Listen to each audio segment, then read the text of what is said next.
ਵਾਹਿਗੁਰੂ ਜੀ ਕਾ ਖਾਲਸਾ ਵਾਹਿਗੁਰੂ ਜੀ ਕੀ ਫਤਿਹ।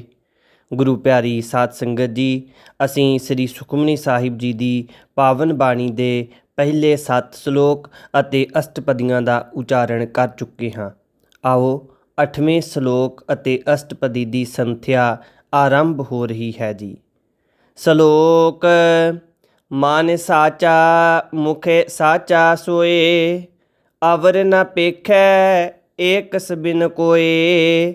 ਨਾਨਕ ਇਹ ਲੱਛਣ ਬ੍ਰਹਮ ਗਿਆਨੀ ਹੋਏ। ਅਸ਼ਟਪਦੀ। ਬ੍ਰਹਮ ਗਿਆਨੀ ਸਦਾ ਨਿਰਲੇਪ, ਜੈਸੇ ਜਲ ਮਹਿ ਕਮਲ ਅਲੇਪ। ਬ੍ਰਹਮ ਗਿਆਨੀ ਸਦਾ ਨਿਰਦੋਖ, ਜੈਸੇ ਸੂਰ ਸਰਬ ਕਉ ਸੋਖ। ਬ੍ਰਹਮ ਗਿਆਨੀ ਕੈ ਦ੍ਰਿਸ਼ਟ ਸਮਾਨ, ਜੈਸੇ ਰਾਜ ਰੰਕ ਕਉ ਲਾਗੈ ਤੁਲ ਪਵਾਨ। ਜੈਸੇ ਰਾਜ ਰੰਕ ਕਉ ਲਾਗੈ ਤੁਲ ਪਵਾਨ। ਇਹ ਪਾਵਨ ਗੁਰਬਾਣੀ ਦੇ ਵਿੱਚ ਕਉ ਸ਼ਬਦ ਵੀ ਜਿਹੜਾ ਇਹ ਸੁਖਮਨੀ ਸਾਹਿਬ ਵਿੱਚ ਵਾਰ-ਵਾਰ ਆਇਆ। ਇਹ ਖਾਸ ਤੌਰ ਦੇ ਉੱਤੇ ਉਚਾਰਨ ਸਮੇਂ ਇਹਦਾ ਧਿਆਨ ਰੱਖਣਾ ਹੈ। ਇੱਕ ਕੱਕੇ ਨੂੰ ਹੋੜੇ ਦੇ ਨਾਲ ਵੀ ਸ਼ਬਦ ਹੁੰਦਾ ਕੋ, ਤੇ ਕੋ ਤੇ ਕਉ ਦੋਨਾਂ ਸ਼ਬਦਾਂ ਦੇ ਵਿੱਚ ਅੰਤਰ ਹੈ। ਇਸ ਦਾ ਵੀ ਖਾਸ ਤੌਰ ਦੇ ਉੱਤੇ ਧਿਆਨ ਰੱਖ ਕੇ ਫਿਰ ਪਾਵਨ ਬਾਣੀ ਦਾ ਉਚਾਰਨ ਕਰਨਾ ਹੈ। ਹਾਂਜੀ। ਬ੍ਰਹਮ ਗਿਆਨੀ ਕੈ ਧੀਰਜ ਏਕ, ਜਿਉ ਬਸੁਦਾ ਕੋ ਖੋਦੈ ਕੋ ਚੰਦਨ ਲੇਪ। ਜਿਉ ਬਸੁਦਾ ਕੋ ਖੋਦੈ ਕੋ ਚੰਦਨ ਲੇਪ। ਇਹ ਵੀ ਧਿਆਨ ਦੇਣ ਯੋਗ ਨੁਕਤਾ ਹੈ। ਇਹ ਬਸੁਦਾ ਸ਼ਬਦ ਆਇਆ ਧਰਤੀ ਦੇ ਵਾਸਤੇ, ਤੇ ਇਹਨੂੰ ਬਸੁਦਾ ਨਹੀਂ ਪੜ੍ਹਨਾ। ਇਹ ਧਿਆਨ ਰੱਖਣਾ ਪਾਵਨ ਬਾਣੀ ਦੇ ਉਚਾਰਨ ਸਮੇਂ। ਸੋ ਜਿਹੜਾ ਔਂਕੜ ਹੈ ਇਹਦਾ ਪੋਲਾ ਜਿਹਾ ਉਚਾਰਨ ਇਸ਼ਾਰੇ ਮਾਤਰ ਕਰਨਾ ਹੈ, ਬਸੁਦਾ। ਇਸ ਤਰ੍ਹਾਂ ਦੇ ਨਾਲ ਇਹਨੂੰ ਪੜ੍ਹਨਾ ਹੈ। ਜਿਉ ਬਸੁਦਾ ਕੋ ਖੋਦੈ ਕੋ ਚੰਦਨ ਲੇਪ। ਹਾਂਜੀ। ਬ੍ਰਹਮ ਗਿਆਨੀ ਕਾ ਇਹ ਗੁਨਾਓ, ਨਾਨਕ ਜਿਉ ਪਾਵਕ ਕਾ ਸਹਜ ਸੁਭਾਓ। ਇਹ ਨਾਨਕ ਜਿਉ ਪਾਵਕ ਕਾ ਸਹਜ ਸੁਭਾਓ। ਇਹ ਸੁਭਾਓ ਸ਼ਬਦ ਜਿਹੜਾ ਇਹ ਭੱਬੇ ਦੀ ਗੌਣ ਧੁਨੀ ਦੇ ਨਾਲ ਇੱਥੇ ਉਚਾਰਨ ਕਰਨਾ ਹੈ। ਜਦੋਂ ਆਰੰਭ ਦੇ ਵਿੱਚ ਭੱਬਾ ਸ਼ਬਦ ਆਉਂਦਾ ਹੈ ਤਾਂ ਉਹਦੀ ਮੂਲ ਧੁਨੀ ਦੇ ਨਾਲ ਆਪਾਂ ਉਚਾਰਨ ਕਰਦੇ ਹਾਂ। ਜਿਵੇਂ ਆਰੰਭਕ ਸ਼ਬਦ ਭਗਤ, ਭਗਵਾਨ, ਭਜਨ, ਭੋਜਨ, ਭਰਮ, ਇਸ ਤਰ੍ਹਾਂ ਦੇ ਨਾਲ, ਤਾਂ ਉਹਨਾਂ ਸ਼ਬਦਾਂ ਦਾ ਅਸੀਂ ਉਚਾਰਨ ਉਹਦੀ ਮੂਲ ਧੁਨੀ ਭੱਬੇ ਦੀ ਦੇ ਨਾਲ ਕਰਦੇ ਹਾਂ। ਤਾਂ ਇਸੇ ਤਰ੍ਹਾਂ ਦੇ ਨਾਲ ਜਦੋਂ ਭੱਬਾ ਵਿਚਕਾਰ ਆਉਂਦਾ ਹੈ ਤਾਂ ਫਿਰ ਉਹਦਾ ਜਿਹੜਾ ਉਚਾਰਨ ਹੈ ਭ ਵਾਲੀ ਧੁਨੀ ਦੇ ਨਾਲ ਕੀਤਾ ਜਾਂਦਾ ਹੈ। ਜਿਹੜੀ ਦੇਵਨਾਗਰੀ ਵਾਲਿਆਂ ਦੇ ਕੋਲ ਧੁਨੀ ਹੈ ਤੇ ਉਹਨਾਂ ਦੇ ਕੋਲੋਂ ਸਿਰਫ ਭ ਵਾਲੀ ਧੁਨੀ ਹੈ। ਤੇ ਸਾਡੇ ਜਿਹੜੇ ਪੰਜਾਬੀ ਦੀ ਜਿਹੜਾ ਗੁਰਮੁਖੀ ਲਿਪੀ ਹੈ, ਸਾਡੇ ਕੋਲੋਂ 35 ਅੱਖਰੀ ਗੁਰੂ ਸਾਹਿਬ ਨੇ ਬਖਸ਼ਿਸ਼ ਕੀਤੀ ਹੈ। ਔਰ ਇਹ ਬੜੀ ਵੱਡੀ ਜਿਹੜੀ ਹੈ ਇਹ ਸ਼੍ਰੋਮਣੀ ਲਿਪੀ ਹੈ। ਸੋ ਇਸ ਕਰਕੇ ਇੱਥੇ ਗੌਣ ਧੁਨੀ ਦੇ ਨਾਲ ਉਚਾਰਨ ਹੋਏਗਾ। ਹਾਂਜੀ। ਨਾਨਕ ਜਿਉ ਪਾਵਕ ਕਾ ਸਹਜ ਸੁਭਾਓ, ਬ੍ਰਹਮ ਗਿਆਨੀ ਨਿਰਮਲ ਤੇ ਨਿਰਮਲਾ।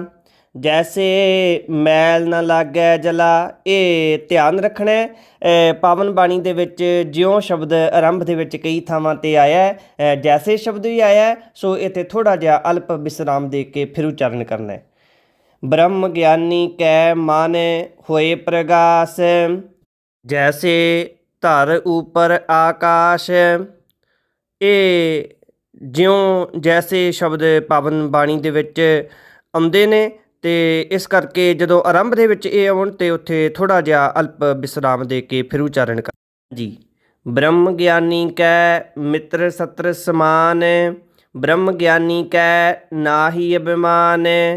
ਬ੍ਰਹਮ ਗਿਆਨੀ ਊਚ ਤੇ ਊਚਾ, ਮਨ ਆਪਣੇ ਹੈ ਸਭ ਤੇ ਨੀਚਾ। ਮਨ ਆਪਣੇ ਹੈ ਸਭ ਤੇ ਨੀਚਾ, ਕਿ ਆਪਣੇ ਮਨ ਦੇ ਵਿੱਚ ਜਿਹੜਾ ਉਹ ਆਪਣੇ ਆਪ ਨੂੰ ਸਭ ਤੇ ਨੀਚਾ, ਸਾਰਿਆਂ ਤੋਂ ਨੀਵਾਂ ਜਾਣਦਾ। ਇਸ ਦਾ ਧਿਆਨ ਰੱਖਣਾ ਹੈ। ਮਨ ਆਪਣੇ ਇੱਥੇ ਵਿਸਰਾਮ ਦੇ ਕੇ ਹੈ ਸਭ ਤੇ ਨੀਚਾ। ਸੋ ਇਹ ਨੰਨੇ ਨੂੰ ਸਿਹਾਰੀ ਆਈ ਹੈ ਮਨ ਦੇ, ਕਿ ਆਪਣੇ ਮਨ ਦੇ ਵਿੱਚ। ਔਰ ਆਪਣੇ ਇੱਥੇ ਨੰਨੇ ਨੂੰ ਦੋ ਲਾਵਾਂ ਦਾ ਇਸਤੇਮਾਲ ਕੀਤਾ ਗਿਆ। ਇਹ ਅਧਿਕਰਨ ਕਾਰਕ ਦਾ ਚਿੰਨ੍ਹ ਹੈ। ਹਾਂਜੀ।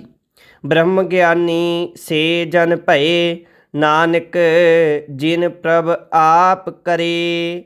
ਇਹ ਕਰੇ ਇਸ ਚੀਜ਼ ਦਾ ਧਿਆਨ ਰੱਖਣਾ ਹੈ। ਸਿਹਾਰੀ ਈਵੜੀ ਨੂੰ ਧਿਆਨ ਦੇ ਨਾਲ ਪੜ੍ਹਨਾ ਹੈ। ਹਾਂਜੀ। ਬ੍ਰਹਮ ਗਿਆਨੀ ਸਗਲ ਕੀ ਰੀਨਾ, ਆਤਮ ਰਸ ਬ੍ਰਹਮ ਗਿਆਨੀ ਚੀਨਾ। ਬ੍ਰਹਮ ਗਿਆਨੀ ਕੀ ਸਭ ਉਪਰ ਮਇਆ, ਬ੍ਰਹਮ ਗਿਆਨੀ ਤੇ ਕਛ ਬੁਰਾ ਨਾ ਭਇਆ। ਬ੍ਰਹਮ ਗਿਆਨੀ ਸਦਾ ਸਮਦਰਸੀ, ਬ੍ਰਹਮ ਗਿਆਨੀ ਕੀ ਦ੍ਰਿਸ਼ਟ ਅੰਮ੍ਰਿਤ ਬਰਸੀ। ਬ੍ਰਹਮ ਗਿਆਨੀ ਬੰਧਨ ਤੇ ਮੁਕਤਾ, ब्रह्म ज्ञानी की निर्मल जुगता। ब्रह्म ज्ञानी का भोजन ज्ञान, नानक ब्रह्म ज्ञानी का ब्रह्म ध्यान। ब्रह्म ज्ञानी एक ऊपर आस, ब्रह्म ज्ञानी का नहीं विनाश। ब्रह्म ज्ञानी कै गरीबी समाहा, ब्रह्म ज्ञानी पर उपकार उमाहा। ब्रह्म ज्ञानी कै नाहीं धंधा, ਇਹ ਬ੍ਰਹਮ ਗਿਆਨੀ ਕੈ ਨਾਹੀ ਧੰਦਾ। ਇਹ ਦੋ ਧੱਦੇ ਇੱਥੇ ਇਸਤੇਮਾਲ ਕੀਤੇ ਗਏ ਨੇ। ਜਿਹੜਾ ਪਹਿਲਾ ਧੱਦਾ ਹੈ ਟਿੱਪੀ ਸਹਿਤ, ਇਹਦਾ ਮੂਲ ਉਚਾਰਨ ਆਏਗਾ, ਅਤੇ ਜਿਹੜਾ ਦੂਸਰਾ ਧੱਦਾ ਹੈ ਉਹਦਾ ਗੌਣ ਉਚਾਰਨ ਕਰਨਾ ਹੈ। ਇਸ ਕਰਕੇ ਧਿਆਨ ਰੱਖਣਾ, ਬਹੁਤ ਸਾਰੇ ਸੱਜਣ ਪਾਵਨ ਗੁਰਬਾਣੀ ਦਾ ਉਚਾਰਨ ਕਰਦੇ ਸਮੇਂ ਇਹਨੂੰ ਧੰਦਾ ਪੜ੍ਹ ਜਾਂਦੇ ਨੇ, ਉਹ ਫਿਰ ਦੱਦੇ ਦੇ ਨਾਲ ਉਚਾਰਨ ਕਰਦੇ ਨੇ। ਇਸ ਕਰਕੇ ਇਹ ਦੱਦੇ ਦੇ ਨਾਲ ਉਚਾਰਨ ਨਹੀਂ ਕਰਨਾ, ਇਹ ਧੱਦੇ ਦੀ ਗੌਣ ਧੁਨੀ ਦੇ ਨਾਲ ਇਹਦਾ ਉਚਾਰਨ ਹੋਣਾ, ਧੰਦਾ, ਇਸ ਤਰ੍ਹਾਂ ਦੇ ਨਾਲ। ਹਾਂਜੀ। ਬ੍ਰਹਮ ਗਿਆਨੀ ਕੈ ਨਾਹੀ ਧੰਦਾ, ਬ੍ਰਹਮ ਗਿਆਨੀ ਲੈ ਧਾਵਤ ਬੰਧਾ।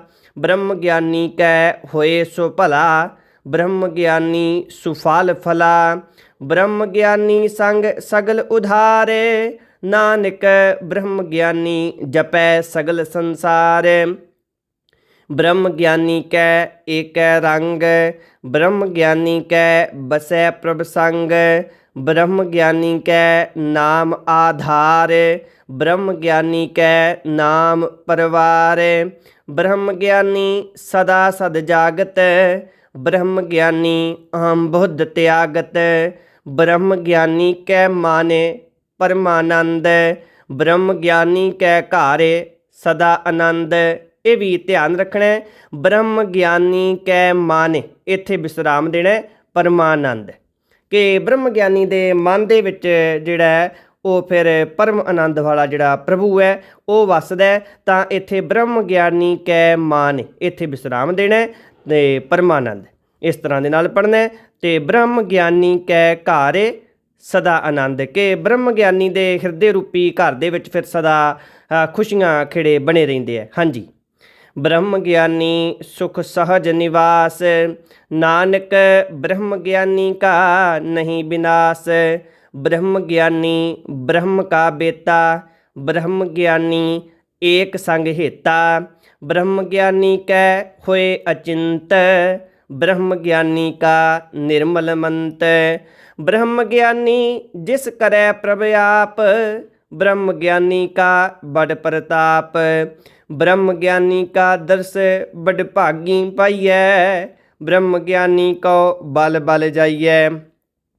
ब्रह्म ज्ञानी को खोज है महेश्वर, नानक ब्रह्म ज्ञानी आप परमेश्वर। ब्रह्म ज्ञानी की कीमत नाहे, ब्रह्म ज्ञानी कै सगल मन माहे। ब्रह्म ज्ञानी का कौन जाने भेद, ब्रह्म ज्ञानी को सदा आदेश। ब्रह्म ज्ञानी का कथया न जाए अदाख्यर। ਇਹ ਉਚਾਰਨ ਧਿਆਨ ਦੇਣ ਯੋਗ ਹੈ। ਇਹ ਧੱਦੇ ਦੇ ਜਿਹੜਾ ਕੰਨਾ ਹੈ ਅਤੇ ਇਸ ਤੋਂ ਬਾਅਦ ਖੱਖੇ ਅੱਖਰ ਦੇ ਪੈਰ ਦੇ ਵਿੱਚ ਜਿਹੜਾ ਹੈ ਇਹ ਜਕਸ਼ ਚਿੰਨ੍ਹ ਦੀ ਵਰਤੋਂ ਕੀਤੀ ਗਈ ਹੈ। ਤਾਂ ਇਹਦਾ ਉਚਾਰਨ ਆਈੜਾ ਧੱਦੇ ਨੂੰ ਕੰਨਾ, ਖੱਖੇ ਨੂੰ ਸਿਹਾਰੀ, ਆਈੜਾ ਅਤੇ ਰਾਰਾ ਅਦਾਖਿਰ। ਸੋ ਇਸ ਤਰ੍ਹਾਂ ਦੇ ਨਾਲ ਉਚਾਰਨ ਕਰਨਾ। ब्रह्म ज्ञानी का कथया न जाए अदाखिर। ब्रह्म ज्ञानी सर्व का ठाकुर, ब्रह्म ज्ञानी की मित कौन बखानै। ब्रह्म ज्ञानी की गात ब्रह्म ज्ञानी जानै। ब्रह्म ज्ञानी का अंत न पार, नानक ब्रह्म ज्ञानी को सदा नमस्कार। ब्रह्म ज्ञानी सब सृष्ट का करता, ब्रह्म ज्ञानी सद जीवै नहीं मरता। ब्रह्म ज्ञानी मुक्त जुगत जी का दाता, ब्रह्म ज्ञानी पूर्ण पुरख विधाता, ब्रह्म ज्ञानी अनाथ का नाथ, ब्रह्म ज्ञानी का सब ऊपर हाथ, ब्रह्म ज्ञानी का सगल आकार, ब्रह्म ज्ञानी आप निरंकार, ब्रह्म ज्ञानी की शोभा ब्रह्म ज्ञानी बनी, नानक ब्रह्म ज्ञानी सर्ब का धनी। बहुत सारे प्रेमी सज्जन ਜਦੋਂ ਪਾਵਨ ਬਾਣੀ ਦਾ ਉਚਾਰਨ ਕਰਦੇ ਹੈ ਤਾਂ ਉਹ ਫਿਰ ਇਸ ਗੱਲ ਦਾ ਧਿਆਨ ਨਹੀਂ ਰੱਖਦੇ।